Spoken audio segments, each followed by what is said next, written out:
Tentara Nasional Indonesia. Itu. Update KKB yang di Yahukimo dong Pak, saat ini seperti apa? Iya, jadi memang kalau bicara yang kemarin ya, penyerangan KKB di Yahukimo, kita tahu bahwa di Papua ini kan banyak propaganda yang memang menyasar kepada pemerintah Indonesia. Nah, tentunya pelibatan TNI ataupun aparat lain di Papua ini adalah bentuk dari hadirnya negara. Kita menginginkan Papua itu yang sejahtera, sama seperti dengan provinsi-provinsi lain yang ada di Indonesia.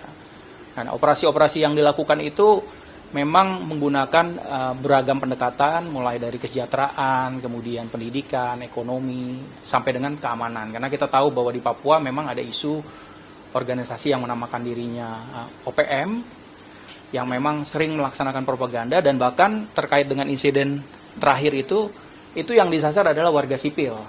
Ada 11 penambang ilegal yang memang menjadi korban dan diperlakukan secara tidak manusiawi.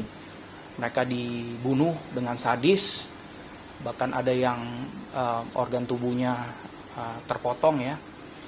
Ini tentunya juga perbuatan yang memang tidak bisa ditolerir karena sudah melanggar kemanusiaan. Walaupun mungkin ada statement dari OPM yang menyampaikan bahwa itu adalah agen-agen intelijen. Nah, kita makanya dalam proses evakuasi ini memang saat ini mengedepankan kepolisian untuk membuktikan bahwa yang dijadikan korban oleh OPM itu benar-benar adalah warga sipil. Mungkin teman-teman media masih ingat beberapa waktu lalu itu ada juga guru, bahkan pada saat beberapa waktu lalu juga ada juga tenaga kesehatan yang memang mendharma baktikan untuk membangun Papua. Tapi memang susah ketika ada organisasi yang punya ideologi, ingin mungkin memerdekakan diri dan mungkin punya agenda tertentu, akhirnya memukul rata sampai warga sipil pun dibilang sebagai agen intelijen, dan ini tidak benar. Makanya saya klarifikasi, apa yang dilakukan OPM di Yahukimo itu sangat tidak berperi kemanusiaan dan menyasar warga sipil. Jadi propaganda yang dilakukan dengan menyebutkan bahwa itu adalah agen intelijen dari TNI itu sama sekali tidak benar. Nah, jadi makanya saya minta tolong teman-teman media membantu juga nanti mengklarifikasi, sehingga bukan hanya di dalam negeri tapi di luar negeri, karena mereka narasinya di luar negeri, mereka banyak punya perwakilan-perwakilan yang secara individu mendekati baik itu dari LSM, tokoh-tokoh pemerintahan untuk menyebarkan propaganda. Nah, dewasa ini kita tahu bahwa ada misinformasi itu masih bisa dimaklumi, mungkin secara tidak sengaja. Tapi ketika kita melihat disinformasi atau malinformasi, itu adalah memang penyesatan informasi yang dilakukan untuk merusak dan menyesatkan pemikiran ataupun persepsi yang melihat ataupun mungkin membaca. Jadi nanti tolong teman-teman media membantu menyuarakan apa yang memang terjadi di sana. TNI pada prinsipnya selalu akan menjaga kepentingan negara Kesatuan Republik Indonesia, baik itu untuk kedaulatan, keutuhan wilayah, dan keselamatan bangsa. Masyarakat sipil, baik itu yang orang asli Papua ataupun yang pendatang di sana, itu adalah tugas TNI untuk menjaga, karena itu bagian dari keselamatan bangsa. Dan Papua sendiri merupakan wilayah teritorial Indonesia.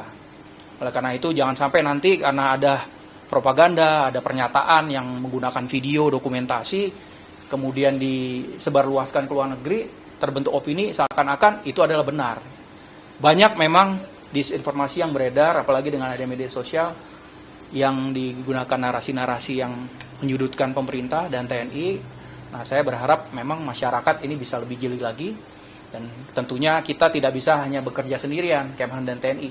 Berbicara Papua ini adalah harus multidimensional, karena saya sampaikan tadi ada isu kesejahteraan di situ, pendidikan, ekonomi, kesehatan, termasuk sampai dengan keamanan. Itu proses evakuasinya sudah selesai atau kemudian masih berlangsung ya, karena untuk pos yang terdekat jaraknya juga cukup jauh, dan langkah yang diambil, yang diputuskan oleh Mabes TNI adalah kita mengedepankan teman-teman dari kepolisian untuk membuktikan bahwa tidak ada sama sekali koneksinya warga sipil yang sudah dibantai oleh mereka, oleh OPM secara membabi buta.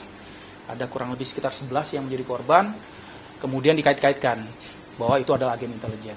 Nah, tentunya kita berkolaborasi dengan semua pihak, baik dengan penegak hukum, pemerintah daerah, dan seluruh stakeholder yang ada di Papua untuk menjaga stabilitas yang ada di sana. Tuh. Pak, kalau terakhir mungkin update yang soal dugaan mobil dinas Kemenhan. Oh iya. ada update konfirmasi